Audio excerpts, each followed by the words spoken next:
wasn't a band in high school myself, so I kind of understand. Yeah. But go ahead. So That's a lot of this all people. happened in the middle of my summer.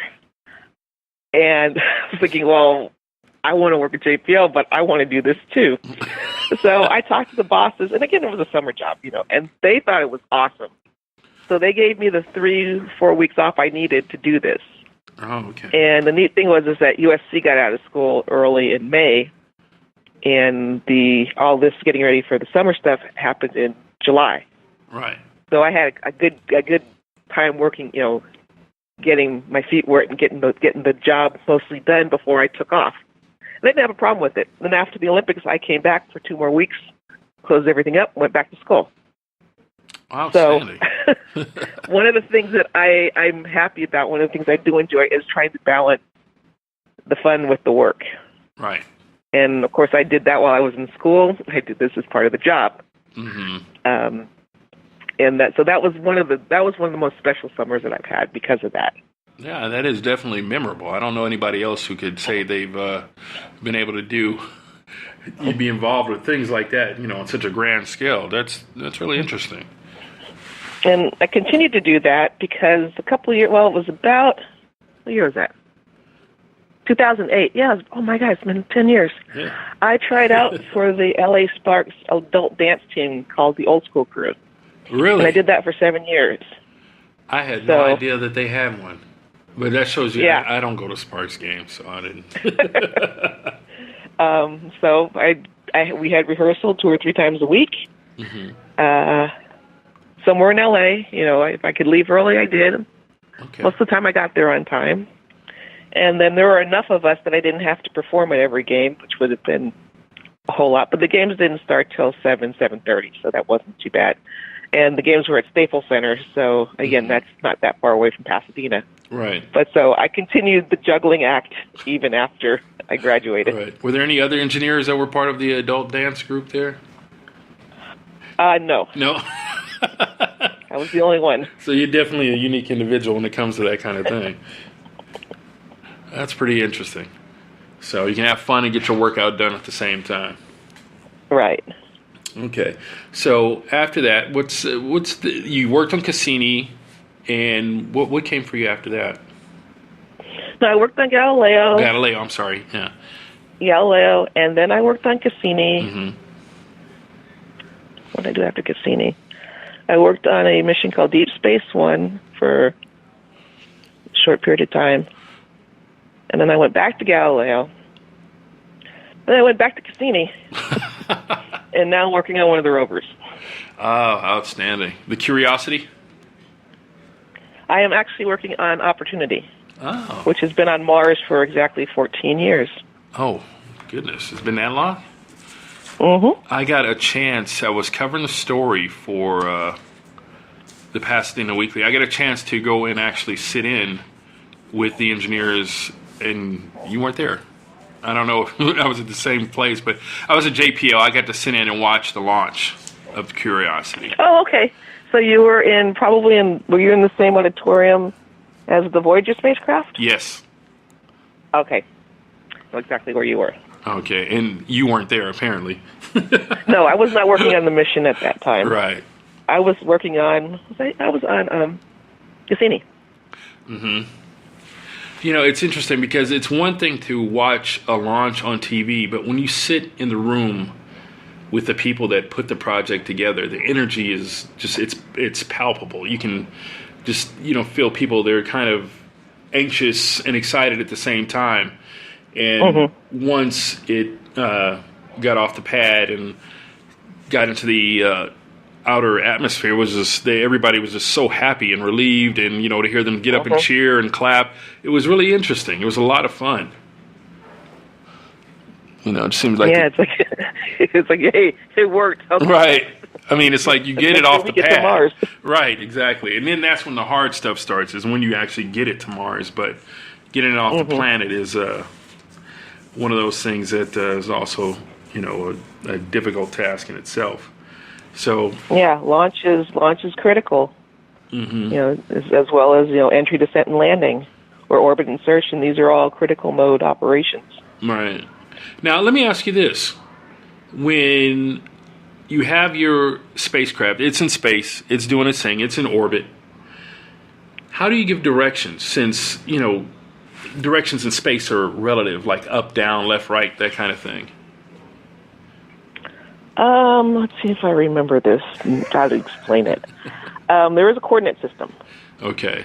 It's basically a spatial coordinate system. And you might have to edit this part because I cannot remember any of the details about that. Right ascension and declination based on one fixed point on a certain date. Okay. This is something that the navigators need. The navigators use this. This is built into their software. This is something they used to do by hand, which is amazing to me. But slide rules and all the rest of that.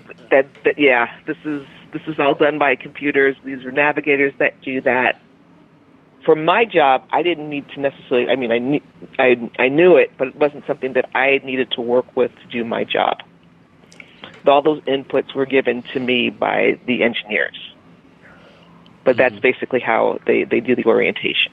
Okay. Same thing on for a rover. If it's perfectly level, a yaw, pitch, and roll. Okay, you go to the old school, airplane lingo. Right. How much tilt is there? Which direction is the tilt?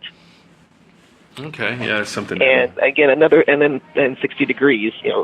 That's the sort of the orientation that a ground-based spacecraft would worry. Okay, something that's landed. So lay people can understand. Okay. Now, you're the first person to ask me that. Oh, really? I'm going to have to add that into my talk. Nobody's ever asked me that before. That's awesome. Well, you know what? I can't take. No, Dave, I can't take credit for that because my sound engineer, Dave, asked me to ask you that. So, okay, it's the big brain on Dave coming up with all the good questions. So, now as far as being a female in engineering, what was that like for you? Was there, by the time you came into engineering, was there a large number of women involved, or was it still mostly a male-dominated field? Oh, it was male-dominated. I graduated. There were about 100 electrical engineers that graduated my semester that spring. There were about 100 EEs, electrical engineers. 15 of us were women. 15. I was the only black female. We had started out with 3 black females. One switched majors, and I think one ended up transferring someplace else. I never knew what happened to her. But just disappeared. Did you get rid of her? No, I didn't. Right? Yeah. Did you get rid of the competition, Jan? Is that what's going on here? There probably weren't that much. The other large engineering major at the time was aerospace. Right. And I can't remember if there were any. There had to have been 1 or 2 black. No, I take it back. There was at least 1 black female engineer. That I can remember, and this is in 1986. Right. Now, this is my graduating class. Okay. Did you have any kind of difficulty getting into the field, or face any uphill battles while you were in the program, or even when you got out after college because of your being a female or your ethnicity? I think it was at the time they were encouraging people who look like me to get into this, and it was something that I wanted to do. So I was like, well, I'm just going to do this. Right. I did have a friend, and I'll put friend in quotations, who told me, and I think this was my freshman or sophomore year, who told me, you're just taking a spot for a man, meaning my place in the engineering school, because I was only going to quit engineering when I got married and started having babies.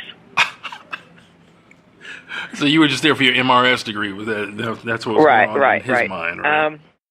Now, he was former Marines and had gone back to get his degree. He is now, I believe, he is no longer an engineer. I know that for sure. He is married and he has kids. Right. So you outlasted him, and then it turned it around. It turned around on him the other way. He's the one that left and had kids. That's so funny. I'm still in contact with him. I have not pointed this out to him, and every time I tell this story, I think, oh, I should tell him this. Right. Yeah, you might want to talk to him. And maybe I will. I probably will at some point. But it's funny you said because I remember because I joined the Army in '86, and I remember the Army, the base where I was at Fort Sill was like 98% male, and so they had just that idea that men dominated certain fields. You would, women worked in.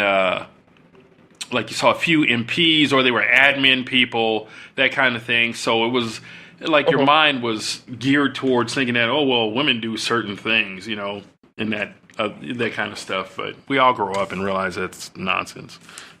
And that's probably. I do want to point out that there are ROTC at USC, Army, Air Force, and Marine Option. The Air Force was close to 50-50, men and women. So, and that was not true for the other two. No, not at all. For Air Force was definitely 50-50. Right. I don't know of any females who ended up from my class becoming generals, but I believe there are two from my class who are, one, I think one retired. In the Air Force? Who's still in the Air Force after 30-something years, and who came out of school, that I went to school with. So that's kind of cool. Right. Yeah, generals in the Air Force tend to be young. Army generals, Marine Corps generals are old people. They're, it's just, I don't know why that is. I met a general who was like 40 years old, who was from the Air Force, and I couldn't understand that in my mind. Well, I don't remember. I don't know when they became generals. I do know that it was sometime in the last 10 years, and I'm 53, so. Right. Well, they were still young, so but it's there's a reason for that. Yeah. We don't have time for that. And the same thing, actually working in the field, going to work. And again, I didn't see too many summer students when I worked at Rockwell. We were just scattered. I think I ended up meeting one or two. Oh. But JPL, there were a few. Again, I didn't meet too many. But with IBM, I was working in Minnesota, so we were all flown in. Oh my gosh! And so we all, a bunch of us hung out together. What was it like in Minnesota we didn't, for you? That was fun. Okay. I mean, that was actually a lot of fun. I think there was somebody from SC. I can't remember, but I never saw them. But there were a couple of people actually went to UCLA, and we all hung out and, talked trash with each other. That was fun.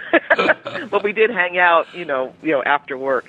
I didn't end up working directly with any of the other students, but, we're all in one great big building. They called it the Big Blue Zoo. This is in Minnesota. Okay. And basically 3 ways in, 3 ways out, So, and everybody lived in town if you were... from out of town, everybody. So it was easy for us to get together. It was sort of like college almost. Right. Because we were all going to the same place, and we were all from all over. That was fun. Oh, I would imagine so. But again, there were enough people who looked like me. It didn't seem very odd. Although my coworkers definitely weren't. And the same thing when I got to JPL. But JPL was actually in the process of hiring more women, and now there are enough women that I am working with that I don't find it odd. It's definitely different from when I started. Right. You were a pioneer in the field. The spacecraft assembly facility, when I first started working in that building, had no women's bathroom. It was just a bathroom. Right. So how did you make sure the door was secure when or nobody would walk in? Well, the first woman that worked in that facility, she put a sign on the door. Hey, there's a woman in here. And she told me about the sign. And she's still a friend of mine. She said, oh, put the sign on the door. Well, they eventually added a women's bathroom to that area. And so there is now one. But in 1987, there was no women's bathroom. Okay. Bathrooms represent equality. Well, also represents, well, diversity too. Right. Now, what do you do now to try to help young people get involved in science.